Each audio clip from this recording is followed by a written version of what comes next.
اللہ کے نبی صلی اللہ علیہ وسلم نے ایسے لوگوں کے پاس بھی جانے سے منع کیا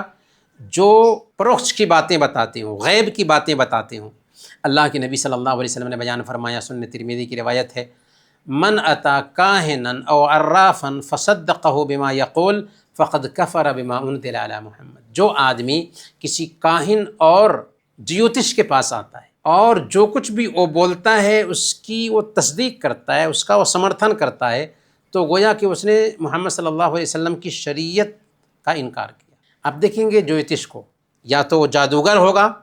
یا دماغ کو پڑھ کر کے یہ سب کرتا ہوگا، اسی لیے ایسے لوگوں کے پاس نہیں جانا چاہیے۔ اللہ کے نبی صلی اللہ علیہ وسلم صحیح مسلم کی روایت کے مطابق بیان فرماتے ہیں کہ جو آدمی کسی کاہن اور نجومی کے پاس آتا ہے اور اس سے پوچھتا ہے، تصدیق نہیں کرتا، صرف پوچھتا ہے، 40 دن تک اس کی نماز قبول نہیں ہوتی۔ اس کا مطلب یہ نہیں کہ 40 دن تک نماز ہی نہیں پڑھنا ہے، اس کو نماز تو پڑھنا ہے لیکن اس کا ثواب اس کو نہیں ملے گا۔ تو اس سے پتہ کیا چل رہا ہے کہ ایسے لوگ جو ایمان کے سوداگر ہوتے ہیں، ہمیں اللہ پر بھروسہ کرنا چاہیے اور ایسے لوگوں کے پاس جا کر کے ایمان نہیں بیچنا چاہیے۔